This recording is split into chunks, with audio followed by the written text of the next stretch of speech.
দেশটাকে রাজ্য থেকে আবার রাষ্ট্রের মর্যাদায় আসীন করেছেন তিনি। বাংলাদেশের 54 বছরের ইতিহাসে ভারতের সঙ্গে চোখে চোখ রেখে কথা বলার মতো সৎ সাহস রাখেন একমাত্র প্রফেসর ইউনূসের সাফল্যের কথা সামান্য একটু শুনুন। 15,000 কোটি টাকার বিশ্বমানের মেডিকেল প্রতিষ্ঠা, 12,000 কোটি টাকার 4টি মহাসাগরীয় বাণিজ্য জাহাজ ক্রয়, 10,000 কোটি টাকার তিস্তা ব্যারেজ তৈরি, বিনা শুল্কে 2028 সাল পর্যন্ত মুক্ত পণ্য বাণিজ্য সহ বিশেষ অর্থনৈতিক অঞ্চল তৈরির $1 ট্রিলিয়ন চুক্তি হতে যাচ্ছে। লুট হওয়া ব্যাংকগুলোর নিশ্চিত ধ্বংস হতে রক্ষা করেছেন। পুরো রোজায় কোনো জিনিসপত্রের দাম বাড়েনি এবং পুরো রমজানে বিদ্যুৎ সরবরাহ ভালো ছিল।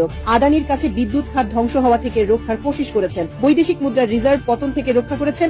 এখন রিজার্ভ তরতর করে বাড়ছে। রেমিটেন্স প্রবাহ বাংলাদেশের ইতিহাসে সর্বোচ্চ পর্যায়ে পৌঁছেছে এবং ডলারের দামের পতন ঠেকানো সম্ভব হয়েছে। রপ্তানি প্রবৃদ্ধির 15% বেশি হয়েছে। ইতিহাসের সবচেয়ে বেশি পণ্য রপ্তানি হয়েছে তার সময়। বাংলাদেশের হাজার বছরের ইতিহাসে একমাত্র তার আমলে সরকারের বিরুদ্ধে প্রকাশ্যে ও ডিজিটাল প্ল্যাটফর্মে তুমুল সমালোচনা ও তার বিরুদ্ধে কুৎসিত ভাষায় অপপ্রচার করা যাচ্ছে। কাউকে তিনি গ্রেপ্তার করেননি।